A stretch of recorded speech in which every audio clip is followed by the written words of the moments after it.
नमस्कार दोस्तों, आप सभी का स्वागत है एक बार फिर से अभ्यास एग्री एकेडमी की यूट्यूब चैनल में। मैं आपका दोस्त गिरिराज।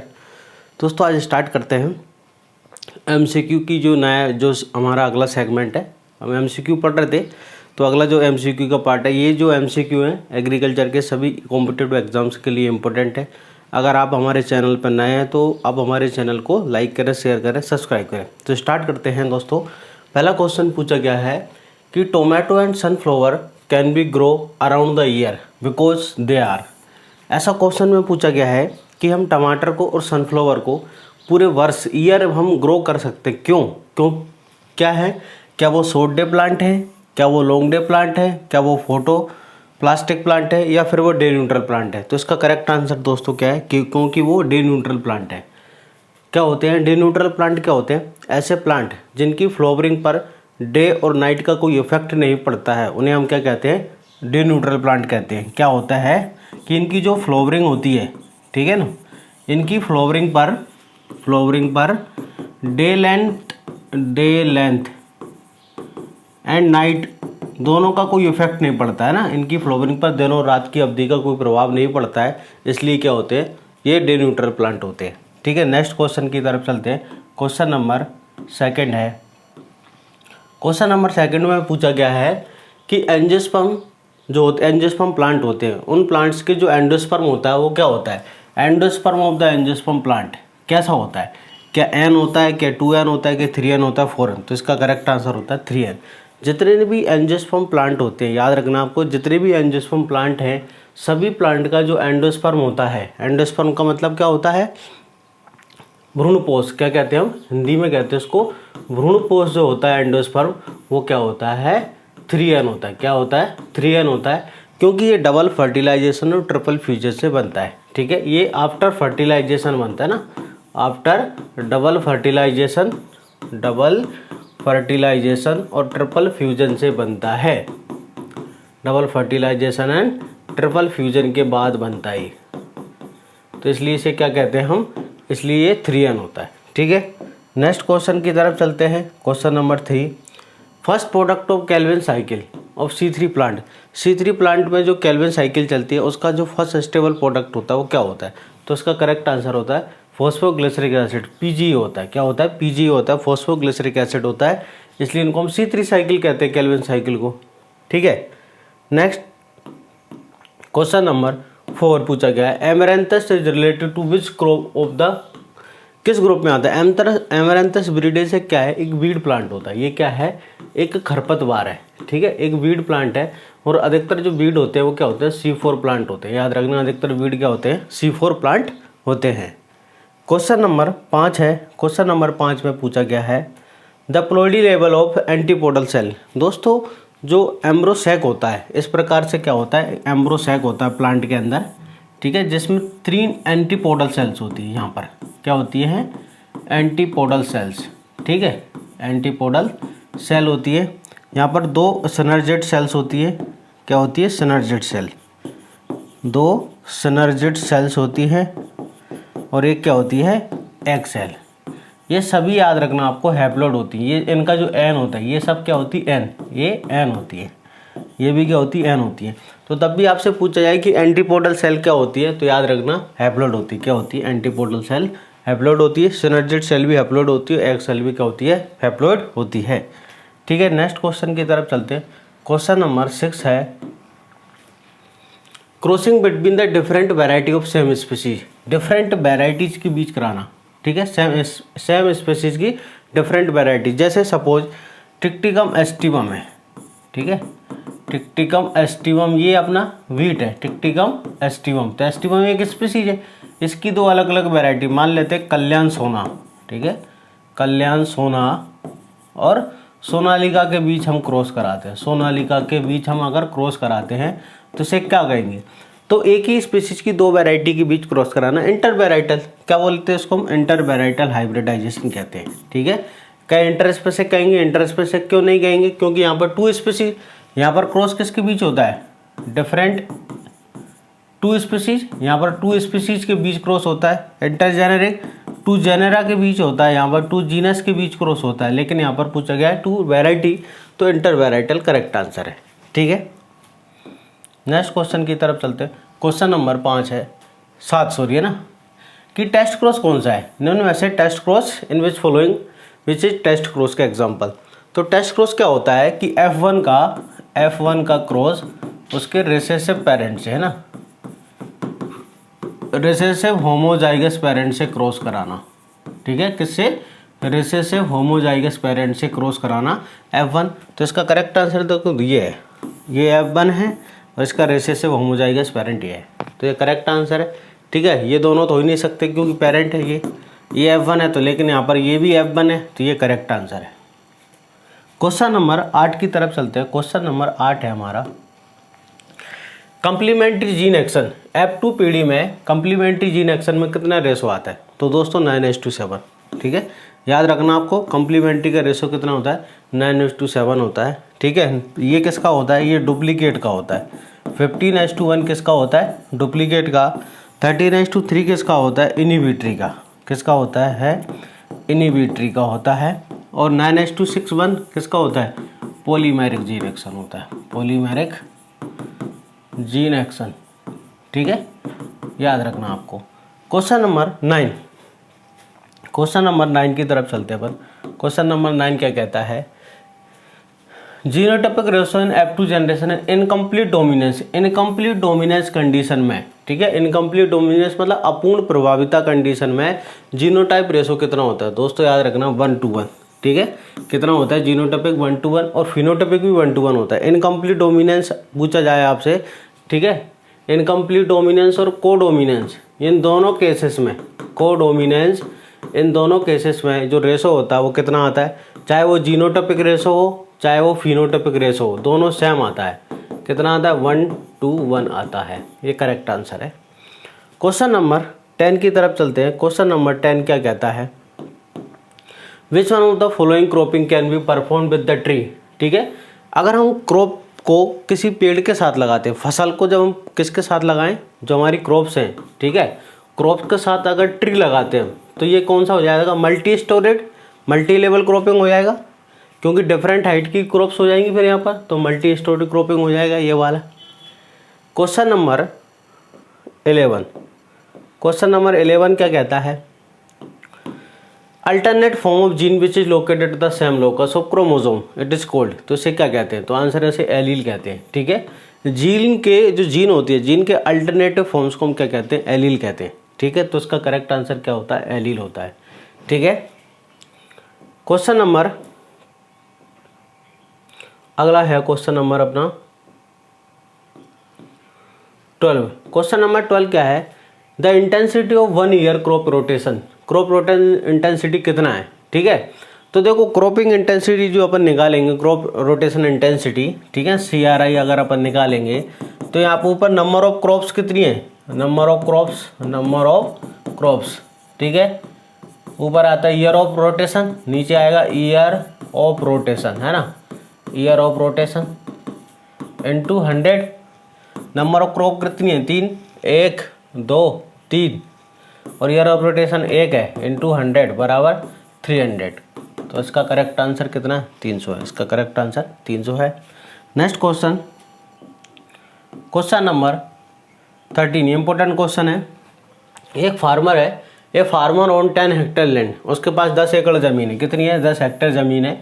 वो क्या करता है कि he prepared a plan in which it takes 5 hectare pearl millet, 2 hectare maize और, ठीक है, सोरगम। खरीफ सीजन में क्या करता है? देखो खरीफ सीजन में वो क्या करता है कि 5 हेक्टर तो बाजरा लगाता है ना, पल्मलेट लगाता है।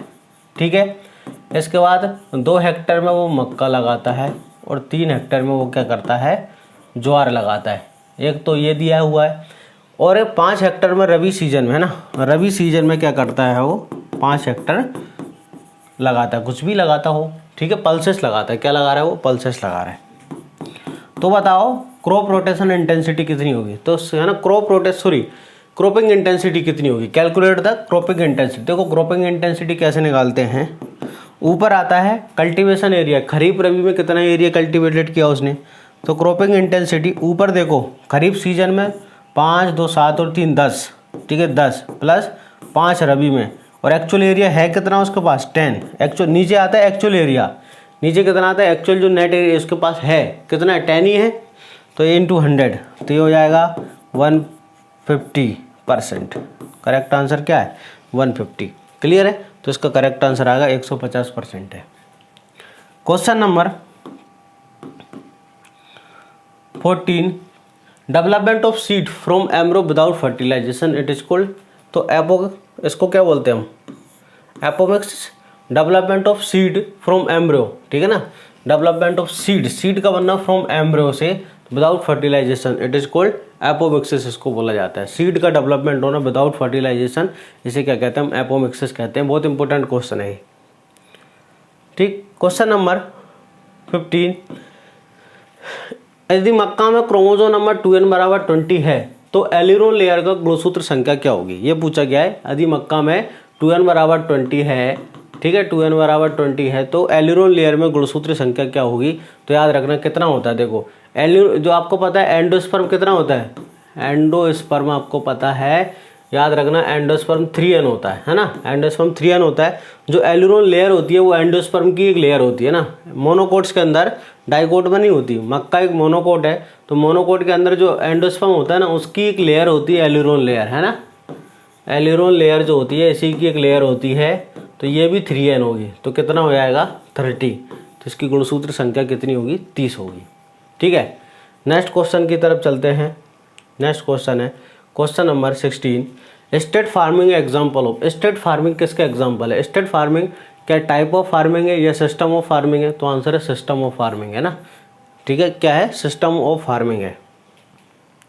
Question number 17, ranching farming popular in. Ranching farming क्या है, ये भी सिस्टम ऑफ, ये टाइप ऑफ फार्मिंग होता है ना, सॉरी टाइप ऑफ फार्मिंग होता है। रैंचिंग फार्मिंग सबसे ज़्यादा पॉपुलर कहाँ होती है, ऑस्ट्रेलिया में। बड़े बड़े घास के मैदान होते हैं जो जानवरों को चराने के लिए रैंचिंग फार्म होते हैं, जहाँ पर कैटल्स को चराने के लिए घास उगाई जाती है। तो सबसे ज़्यादा पॉपुलर कहाँ है, तो ऑस्ट्रेलिया में सबसे ज़्यादा पॉपुलर है। Question number 18, question number 18, the ownership and management in cooperative tenant farming. याद रख, क्या पूछ रहा है वो कि कोऑपरेटिव टेनेंट फार्मिंग में ओनरशिप और मैनेजमेंट किसके पास होती है, क्या वो कलेक्टिव होता है, इंडिविजुअल होता है, तो इसका आंसर है कलेक्टिव इंडिविजुअल। जो कोऑपरेटिव टेनेंट फार्मिंग होता है, ठीक है, किसमें, कोऑपरेटिव टेनेंट फार्मिंग में जो ओनरशिप होती है वो कलेक्टिव होती है और मैनेजमेंट क्या होता है, इंडिविजुअल होता है। ठीक है ना, आपको याद रखना है, ओनरशिप ये होती है और मैनेजमेंट ये होता है। क्वेश्चन नंबर 19, क्वेश्चन नंबर 19 क्या कहता है, heterosis term is given by. Heterosis term जो है वो किसके द्वारा दी गई, तो आंसर है GSL 1914 में दी गई है। क्वेश्चन नंबर 19 के बाद 20, क्वेश्चन नंबर 20 है, if 10 to 49% of the total income of a farm obtain by a और एडजॉइनिंग बिजनेस। मतलब एक बिजनेस में हमको अलग अलग, सॉरी हमारे एक फार्म पर बहुत सारे बिजनेस चल रहे हैं, तो हमको बहुत सारे बिजनेस से जो है ना, बहुत सारे बिजनेस से जो इनकम है वो कितनी मिल रही है, 10 से लेकर 49%। टोटल इनकम में बहुत सारे बिजनेस से 10 से लेकर 49% है, तो ये क्या होता है, मिक्स्ड फार्मिंग होती है ना। मिक्स्ड फार्मिंग क्या होता है, बहुत सारे छोटे छोटे बिजनेस होते हैं, उनसे सबसे मिलाकर क्या होती है, टोटल इनकम में पार्टिसिपेट करते हैं, टोटल इनकम में अपने कंट्रीब्यूट करते हैं। तो यहाँ पर आंसर क्या है, मिक्स्ड फार्मिंग है। ठीक है, क्वेश्चन नंबर 21, क्वेश्चन नंबर 21, निम्न में से कौन सी कवक एस्कोमाइसिटीज, है ना, याद रखना किसमें, एस्कोमाइसिटीज के अंतर्गत नहीं आती है। आपसे पूछा गया है कि which fungus is not included in class ascomycetes, neurospora, claviceps, yeast albugo. तो एल्विगो कैंडिडा, याद रखना कौन, एल्विगो कैंडिडा ये है, ये क्लास एस्कोमाइसिटीज में नहीं आती, ये किस में आती है, ऊमाइसिटीज में। किसमें, ऊमाइसिटीज में आती है, याद रखना किसमें आती है, ऊमाइसिटीज। ये सब किस में आती है, एस्कोमाइसिटीज में, ये एस्कोमाइसिटीज में आती है। ठीक है, क्वेश्चन नंबर 22, रस्ट इन रस्ट कवक इन रस्ट फंजाई रिपीटिंग स्पोरेज। तो रिपीटिंग स्पोर यूरोडोस्पोर, यूरोडोस्पोर को क्या बोलते हैं हम, रिपीटिंग स्पोर कहते हैं। टेलीस्पोर को रेस्टिंग स्पोर कहते हैं। क्या कहते हैं इसको, रेस्टिंग स्पोर कहते हैं, याद रखना आपको, है ना। और इसे क्या कहते हैं हम, रिपीटिंग स्पोर कहते हैं। इसे क्या कहते हैं हम, रिपीटिंग स्पोर कहते हैं। Clear. Question number 23, question number 23, बाजरा की अर्गो डिजीज किससे होती है ना, अर्गोट ऑफ बाजरा, क्लेविसेप्स फ्यूसिफॉर्मिस किससे होती है, क्लेविसेप्स फ्यूसिफॉर्मिस के द्वारा ये डिजीज होती है। क्वेश्चन नंबर 24 क्या है, धान की टोंगरो डिजीज जो होती है ना, टोंगरो डिजीज का वेक्टर क्या होता है? राइस की टोंगरो डिजीज का वेक्टर होता है जीप, है ना, ग्रीन लीफ होपर, ठीक है, ग्रीन लीफ होपर होता है, GLH जिसको हम बोलते हैं। राइस की जो टोंगरो डिजीज होती है नेपोटेटेक्स बायरेसेंस, नेपोटेटेक्स वायरेसेंस, ठीक है, ये होता है टोंगरो डिजीज का। तो आपको याद रखना है green leaf hopper. Question number 25 है, साइक्रोमीटर इज यूजफुल, ठीक है। साइक्रोमीटर से हम क्या मेजर करते हैं? तो साइक्रोमीटर से हम क्या मेजर करते हैं? रिलेटिव ह्यूमिडिटी या आर्द्रता मेजर की जाती है, ठीक है। एक इंस्ट्रूमेंट होता है जिससे हम रिलेटिव ह्यूमिडिटी मेजर करते हैं। क्वेश्चन नंबर 26, ठीक है, वर्टिकल रेजिस्टेंस। वर्टिकल रेजिस्टेंस को और क्या क्या नाम होते हैं याद रखना। वर्टिकल रेजिस्टेंस को और किस नाम से जानता है? तो ओलिगोजेनिक रेजिस्टेंस, ठीक है, ओलिगोजेनिक रेजिस्टेंस नाम से जाना जाता है। वर्टिकल रेजिस्टेंस को ओलिगोजेनिक भी जानते हैं या फिर क्वालिटेटिव, ठीक है, क्वालिटेटिव रेजिस्टेंस भी कहते हैं, ठीक है, या फिर इसको हम वर्टिकल को स्पेसिफिक रेजिस्टेंस भी कहते हैं ना, वर्टिकल को स्पेसिफिक भी कहते हैं। क्या कहते हैं? स्पेसिफिक रेजिस्टेंस भी कहते हैं। तो इसका करेक्ट आंसर क्या है? ओलिगोजेनिक। वर्टिकल रेजिस्टेंस होती क्या है, इस पर पूरा एक वीडियो बनाया हुआ है मैंने, आप जाएं उस वीडियो को देखें, प्ले लिस्ट में पैथोलॉजी की में वर्टिकल रेजिस्टेंस, हॉरिजॉन्टल रेजिस्टेंस पर पूरा कंप्लीट वीडियो, आप उसको देखें एक बार। Question number 27, question number 27, word harvest index किसके द्वारा दिया? हार्वेस्ट इंडेक्स जो वर्ड है वो किसके द्वारा दिया गया? तो हार्वेस्ट डोनाल्ड, किसके द्वारा? डोनाल्ड के द्वारा 1968 में, ठीक है। इसने वर्क किया किस पर? व्हीट पर। और क्या टर्म दी? Harvest index. हार्वेस्ट इंडेक्स होता क्या है? Economic yield upon biological yield, economic yield upon biological yield, ठीक है, economic yield upon biological yield, इसको हम क्या बोलते हैं? हार्वेस्ट इंडेक्स कहते हैं। इकोनॉमिक यील्ड का मतलब ग्रेन वेट, ऊपर आता है ग्रेन, नीचे आता है ग्रेन प्लस भूसा, दाना, ग्रेन प्लस स्ट्रो, भूसा, ठीक है, इनटू 100, इसे क्या बोलते हैं? हम हार्वेस्ट इंडेक्स कहते हैं। क्वेश्चन नंबर 28, द डायरेक्ट और indirect harmful effect of one plant on the another plant. जब एक प्लांट दूसरे प्लांट पर डायरेक्टली इनडायरेक्टली कोई हार्मफुल इफेक्ट छोड़ता है तो उसे क्या कहते हैं? एलेलोपैथी कहते हैं। क्या कहते हैं उसे? हम एलेलोपैथी कहते हैं, ठीक है। जैसे यूकेलिप्टस है, सनफ्लावर है, अरे ये क्या शो करते हैं? वालनट है, कुकुम्बर है, ये सब क्या करते हैं? एलेलोपैथी इफेक्ट शो करते हैं। क्वेश्चन नंबर 29, क्वेश्चन नंबर 29 है, plant breeding is, plant breeding art, science and technology. तो all of these, plant breeding क्या है? तीनों है, आर्ट है, साइंस है, टेक्नोलॉजी है, तीनों है। Question number 30, question number 30, lipaphis erysimi, lipaphis erysimi is the pest of, किसका एक पेस्ट है? Lipaphis erysimi the mustard aphid, किसका है? तो आंसर है सरसों का, मस्टर्ड एफिड है। लेपापिस इरिसिमी क्या है? तो मस्टर्ड एफिड का नाम है। ये इंपॉर्टेंट क्वेश्चन है दोस्तों, ठीक है। आई होप आपको 30 क्वेश्चन बहुत पसंद आए होंगे। कल नेक्स्ट वीडियो हमारी अब डेली वीडियो आएगी दोस्तों, कुछ दिनों से थोड़ा तबीयत ठीक नहीं चल रही थी, इसलिए अब हमारी कंप्लीट डेली एक वीडियो आएगी, इसमें आपको 30 से 50 क्वेश्चन मिलेंगे जो कि आपके IUPS एग्जाम और दूसरे कॉम्पिटिटिव एग्जाम्स के लिए बहुत यूजफुल रहेंगे। तो आप इस लगातार हमारे यूट्यूब चैनल को देखते रहें। अगर आपने अभी तक चैनल को सब्सक्राइब किया दोस्तों, सबसे पहले सब्सक्राइब करें। और आपको डेली शाम को रात को 9 बजे टेलीग्राम चैनल पर भी MCQ मिलते हैं 20। आप तो हमारे टेलीग्राम चैनल को ज्वाइन करें, इसकी लिंक इस वीडियो के डिस्क्रिप्शन में दी गई है। थैंक यू, धन्यवाद।